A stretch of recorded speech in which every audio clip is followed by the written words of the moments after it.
Assalamualaikum warahmatullahi wabarakatuh. Perkenalkan, nama saya Naili Saadah dari Psikologi 6B. Pada kesempatan kali ini, saya akan menjelaskan tentang kekuatan kreatif self dan kompleksitas belajar sikap. Kekuatan kreatif self. Teori Adler dalam kajian psikologi individu mengatakan bahwa self kreatif atau kekuatan kreatif merupakan kekuatan ketiga yang paling menentukan tingkah laku. Keturunan memberi kemampuan tertentu dan lingkungan memberi kesan tertentu. Sarana yang mengolah fakta-fakta dunia dan mentransformasikan fakta-fakta tersebut menjadi kepribadian. Kemudian, apa sih kompleksitas itu? Kata dasar dari kompleksitas adalah kompleks, diambil dari kata kompleks yang artinya rumit, sedangkan kompleksitas artinya kerumitan. Untuk memperoleh pengertian dasar, semula para peminat studi kompleksitas memberi batasan bahwa kompleksitas pada prinsipnya merupakan suatu keadaan antara keteraturan dan kesemrautan, atau a condition between order and chaos. Selanjutnya ada jenis kompleksitas. Ada dua jenis kompleksitas, yaitu yang pertama kompleksitas tugas dan yang kedua kompleksitas sistem. Kompleksitas tugas yaitu sesuatu yang berasal dari lingkungan pemakai dan berkaitan dengan ambiguitas dan ketidakpastian yang ada di sekitar dunia bisnis atau lingkungan organisasi.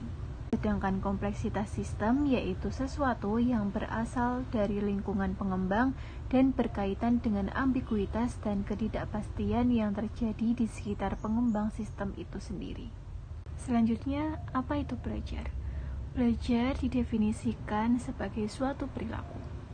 Pada saat orang belajar, maka responnya menjadi lebih baik, dan sebaliknya, apabila ia tidak belajar, maka responnya akan menurun.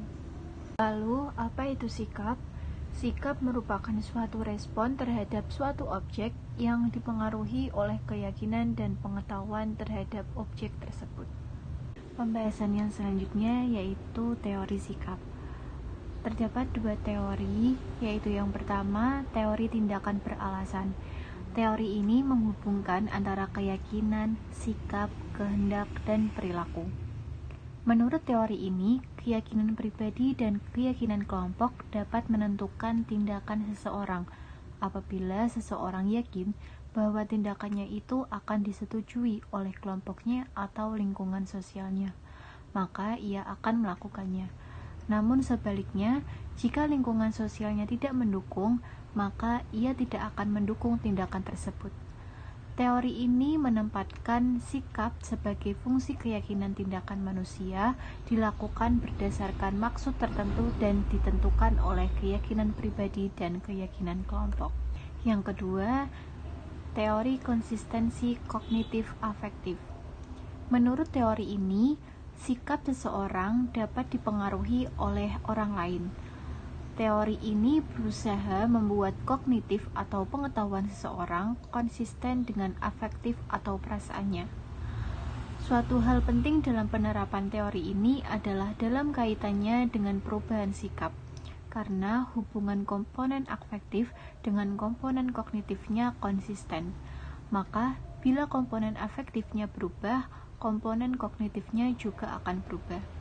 Sebagai contoh, seseorang membatalkan keinginannya untuk makan di restoran A karena temannya memberitahu bahwa restoran tersebut tidak halal, padahal ia belum pernah makan di restoran tersebut. Di sini sudah jelas bahwa telah terjadi dialog antara kognitif dan afektif sehingga mencapai konsistensi pada tingkat tertentu. Selanjutnya ada struktur sikap. Dilihat dari strukturnya, sikap terdiri atas 3 komponen, yaitu yang pertama, komponen kognitif. Komponen ini merupakan pengetahuan seseorang terhadap suatu objek sikap. Komponen kognitif berisi persepsi, kepercayaan, dan stereotip yang dimiliki individu mengenai sesuatu. Yang kedua, ada komponen afektif. Dalam komponen ini melibatkan perasaan atau emosi. Reaksi emosional kita terhadap suatu objek akan membentuk sikap positif atau negatif terhadap objek tersebut. Kemudian yang ketiga ada komponen konatif, merupakan aspek kecenderungan bertindak sesuai dengan sikapnya.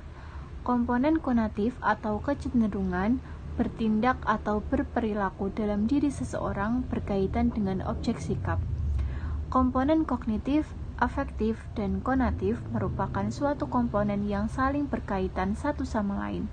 Ketika komponen tersebut berada dalam satu ikatan, satu sistem yang tak terpisahkan.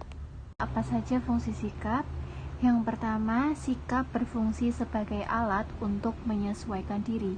Yang kedua, sikap berfungsi sebagai alat pengatur tingkah laku. Yang ketiga, sikap berfungsi sebagai alat pengatur pengalaman-pengalaman.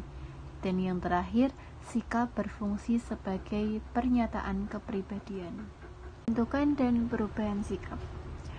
Sikap komunitas masyarakat adalah respon yang diberikan oleh sekelompok manusia yang menempati suatu wilayah yang sama terhadap hasil penilaian mengenai suatu objek sikap yang mencerminkan perasaan positif atau negatif terhadap objek tersebut.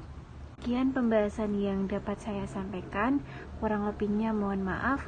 Wassalamualaikum warahmatullahi wabarakatuh. Terima kasih.